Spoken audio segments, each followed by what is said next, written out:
You're tuning into Black and White Sports on YouTube. The no-holds-barred truth on sports. The main event starts. All right, Black and White Sports supporters. Well, one of the most intriguing stories going into the draft is what's going to happen with Diego Pavia. Is the Vanderbilt quarterback going to get drafted, or is he going to go undrafted? We know that at the Senior Bowl, Vanderbilt had done what colleges do. They enhanced the size and the height of their quarterback. I think they had him listed at 6 foot or 6'1".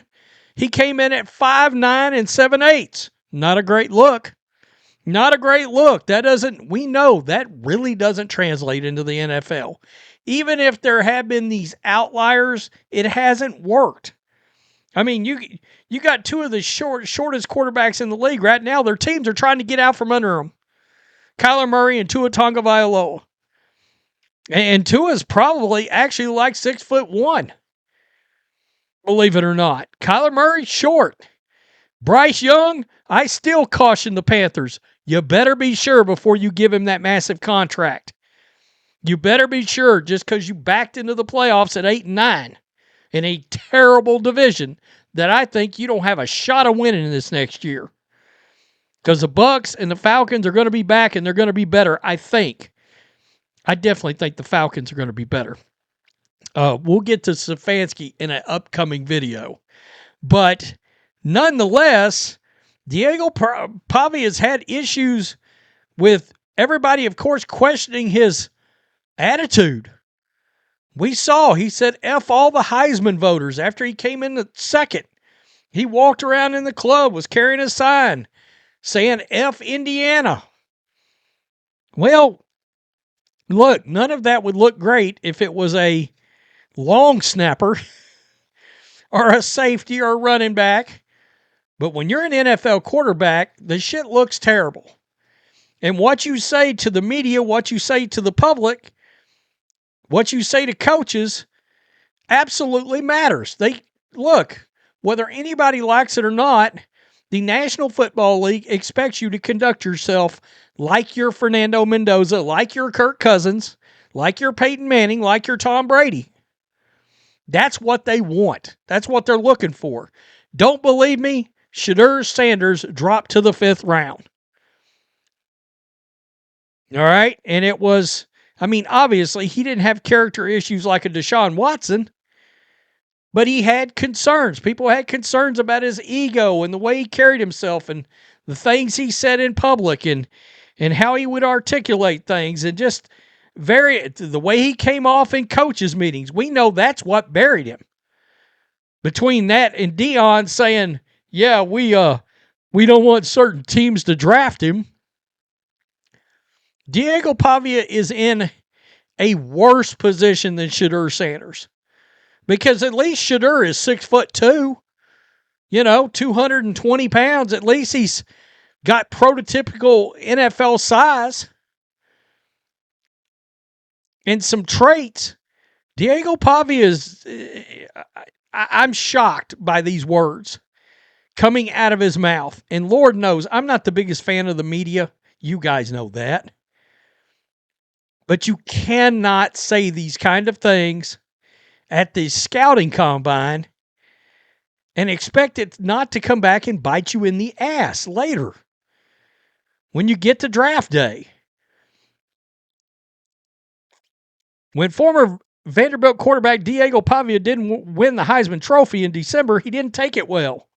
The F all the voters reaction was a clear misstep. Pavia said Friday that teams have not asked him about that incident from December in his meetings this week.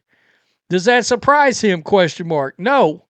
I just think not that they don't care or whatever, but they kind of know the situation already. Pavia said in his press conference, the fact that he wasn't asked about it would actually worry me if I was him. I'd be like, do they just, are they indifferent on me? Like, am I just not even if he gets drafted, he's a 6th or 7th round pick, or he's undrafted. They may not, they may just not see him as a viable quarterback. While this was a situation Pavia created from his reaction, there have been others that have sprung up for different reasons. Quote, "One thing about me is I don't care what people think about me," Pavia said. He said this at the combine, folks. "One thing is I don't care about what people think about me," Pavia said. "I think that just comes from feeling like God has a plan for me regardless." Look, I've got no problems with the God has a plan for me. That's a good thing to say. But coaches don't want to hear you say, "I don't care what people think about me." They don't want to hear that. But the way the media is, they're supposed to put out clickbait and things like that. Dude, did you really think you wasn't going to get hammered because you said F all the Heisman voters? It was a gargantuan story. Diego Pavia's F all the Heisman voters and all that, it was the biggest story on this channel since Shedeur dropping in the draft, which was the first biggest story this channel's ever seen. That's how people get views. That's how people make money. I understand that. And so people will twist the story and try to put out bad media to get clicks, good media to get clicks. I didn't see anybody blatantly lie about anything about Diego Pavia. I didn't. You did what you did, and people talked about it. Bruh, that's what's going to happen. That's what's going to happen all the time in the NFL. While Vanderbilt generously listed Pavia at 6 foot tall, he measured at 5'9" and 7/8 at the Senior Bowl. That would make him the shortest quarterback since the 1970 AFL-NFL merger, if he were to make it. Despite that size, Pavia says he has the juice to play at the highest level. Quote, "I would say just turn on the tape. It's not like we're not playing these guys who are going first, second round on Saturdays in the SEC. So I know the SEC and the Big Ten probably have the most guys drafted first and second round. So we're playing those guys and ain't nothing going to change. I played 6 years of college football. I played 2 at JUCO, 2 at New Mexico State, 2 at Vanderbilt. I've seen a lot of football." Guys, if you think size don't matter, Dillon Gabriel's got almost all the tools. All right? Right now he's the third string quarterback for Cleveland. Dillon's got all the tools. Except he's not 6'2". He's not 230 pounds.